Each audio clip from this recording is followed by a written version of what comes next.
my name is Pam Graham, and today I have a recipe that I want to show you. It is a deli calzone. I absolutely love Italian food, and I love pizzas and cheese and all that good stuff, but I also love a really good sub sandwich. I mean, we're talking piled high with the meat and the lettuce and tomatoes. And so this is my version of a deli sandwich turned into a calzone. I'm starting off by sauteing onions and fennel. And fennel is a bulb that you can find in any supermarket. It looks like this, and you cut off the top part and use the bottom portion. You can roast it, you can slice it very thin and put it in salads. It's just a great, fresh, licoricey type of flavor, and it's used a lot in Italian cooking. I've got tomatoes, basil, ham, coppa, mortadella, Geneva salami, and prosciutto that we're going to stuff in these sandwiches today. And I'm going to show you how I bring this whole thing together. I start off by slicing the tomatoes relatively thin, about 1/4 of an inch, maybe a little less. And the tomatoes, when they go into this sandwich, are going to melt down and sort of act like a tomato sauce. Now, in Italian cooking, a calzone literally translates to trouser, but calzones usually are with cheeses and vegetables, where a stromboli is more with meats and sauce. A calzone, you would dip the marinara sauce, you would dip the calzone into the marinara sauce after that was done. What I'm going to show you is the best part of this dish and what makes it bring all the flavors together. And this is going to substitute a sauce. I am using this brand new product called Philadelphia Cooking Cream, and it comes in 4 different flavors: original, Santa Fe, savory garlic, and this is Italian cheese and herb, which is going to go really well with all these other flavors I've got going.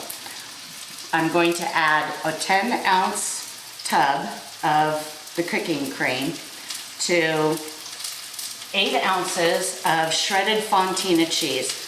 You could use mozzarella or jack cheese, but I like how the fontina melts down and gets gooey and stringy and really lovely. So this is the base that we're going to roll on our pizza dough, and I'm going to come over here and check our onions and fennel, because we don't want them to burn, we just want them to caramelize a little bit. So this is a slow process. Once the temperature comes up, just turn down the heat so that they can take their time and get a lovely color and get translucent. When these are all done, I'll show you how we put the whole calzone together. The onions are almost done, and what I'm going to do to capture the flavor of a oil and vinegar dressing is pour about a tablespoon of balsamic vinegar in with the onions and the fennel, and let that reduce down. It'll reduce while I come over here, and I'm going to show you how we work with this dough. We're just going to take it, and I'm going to spread it out a little bit. And here I have 2 teaspoons of dried oregano. I'm just going to smush it over the dough and then knead it in. We're going to just work it through. And this is going to give the dough an extra layer of flavor. And we're going to start rolling it out into a pizza shape. You can stretch it with your hands, or you can use a rolling pin. And what we want is something that's about 12 to 13 inches in diameter and about 1/4 inch thick when we put it all together. So just keep stretching it. Sorry, I'm not a professional pizza thrower, because that would be impressive if I could do that. I've never actually worked at a pizza kitchen where people like Guy Fieri and Giada, all professionally trained chefs, have a knack for doing stuff like that. So I'm going to work this out, and then we're going to start spreading our filling on it. Okay, it's not a perfect pizza dough, but it will get the job done. What we're going to do is take our cheese mixture and scrape it out of the bowl, putting it pretty much in the center, and pushing it out to the edges, giving it about 1 inch before you actually go to the edge of the dough, because we want to be able to press this sandwich together. And it looks like there's a lot of stuff going on in here. Don't worry about it, because it's going to melt down and it's going to be absolutely ooey gooey and fabulous.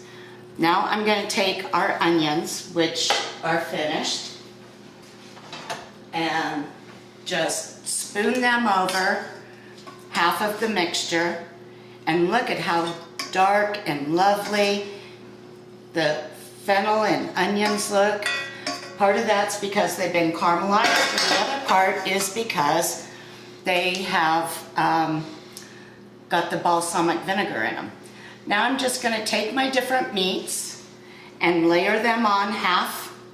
That's the ham, we've got the coppa, we've got the mortadella, and the salami.